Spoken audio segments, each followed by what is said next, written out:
Hey guys, it's Scholard here from the Gore Group. How are you all? Today we are looking at Olaf's rework. I forgot to mention in the splash out video the fact that he has undergoing changes in terms of his gameplay. Not that much big of changes as an actual full rework, but there's still changes to be noted and to be talked about. So his Q slow no longer decays. So as you previously seen, when he ganks, he does a very good slow at the beginning, then they sort of escape at the end. It is very annoying. And now he has a minimum throw of 450 units, so I'm assuming, just imagine, when Olaf's Q could go through,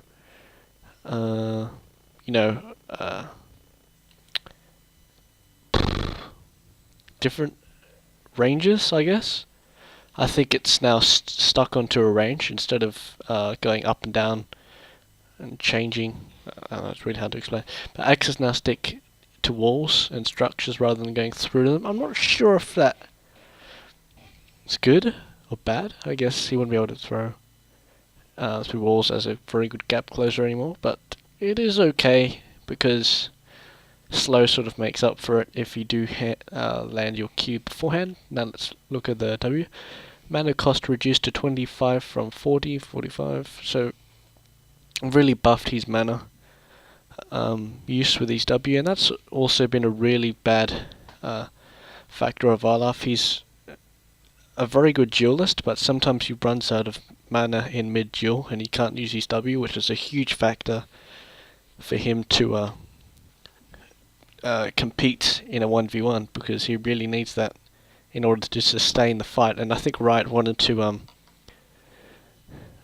really point out that they wanted Olaf to be a long-lasting fighter instead of a really bursty one, and they've improved some healing factors, sort of to sustain more.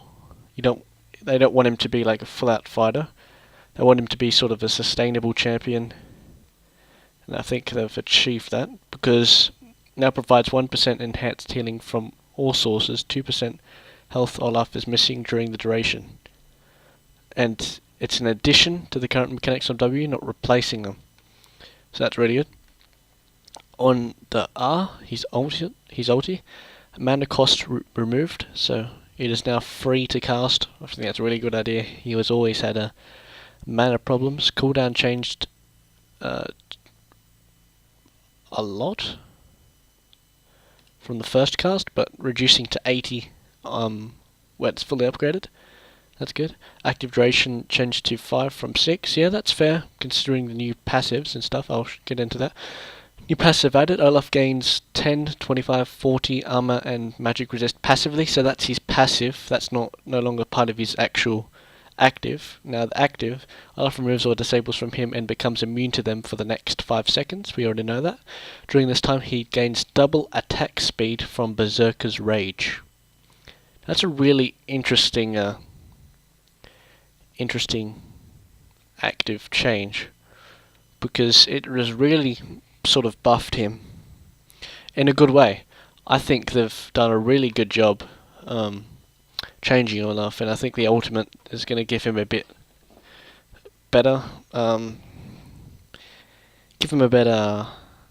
advantage in duels. He's not exactly weak, but sometimes his ult is just nearly pointless. It's just to get away from CC. Obviously the attack speed buff is definitely going to help him in those situations, and I like to note that his E cooldown has been increased, and when you kill someone it no longer takes away your actual health if you deal a finishing blow. So they want to use his E as more of a finisher, as it looks, not sort of an engage. They just want it. They increased the cooldown by a bit. I'm not too sure by how long. But anyway, thank you for watching this video. It is Olaf rework. It was not really that much of a rework, it's like a mini rework, but I thought it was worth saying and talking about. So thank you guys for watching this, and see ya.